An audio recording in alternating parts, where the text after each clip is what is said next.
How does it feel to have won the award today?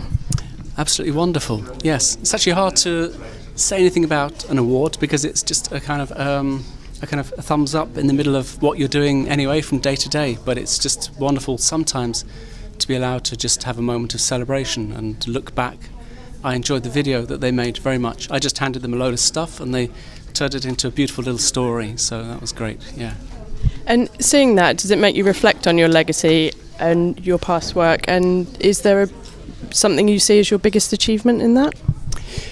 No, it's just an ongoing journey of searching and reflecting and building on old thoughts, sometimes quoting things from pieces that I saw there in new pieces. It's just an ongoing life, really. And what do you prefer? Do you like working in the studio, or is sort of live the way you kind of feel most inspired?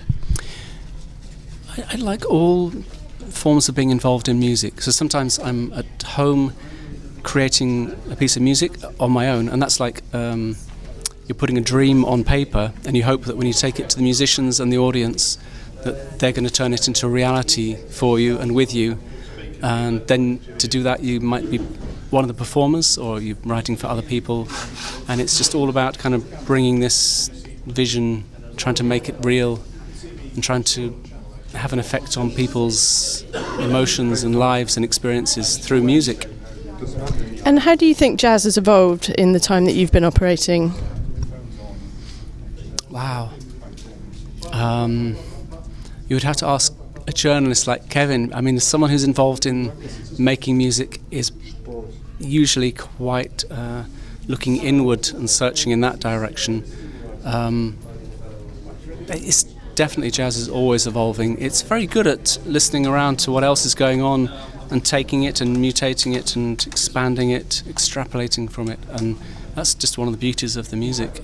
It's got so many strands, it's like liquid, it can go anywhere. And what sort of challenges do you think songwriters face at the moment? I think everyone faces the challenge of, if they're at the beginning of a career, being asked to do things which are unhelpful, inappropriate, not really kind of moving their art in the right direction, and everyone feels under pressure to say yes to everything because, I don't know, that's kind of the way it's gone. And I guess the challenge for a young musician is just to work out what's important and when it's time to say no to something.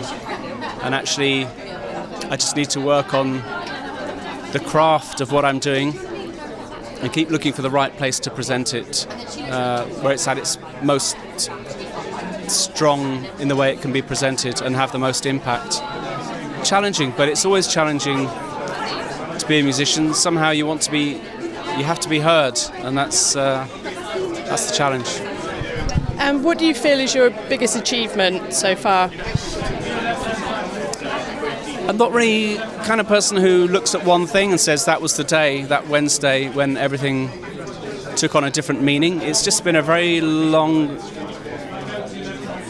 process of working at something. I always call it a craft, and that's what I feel like I am.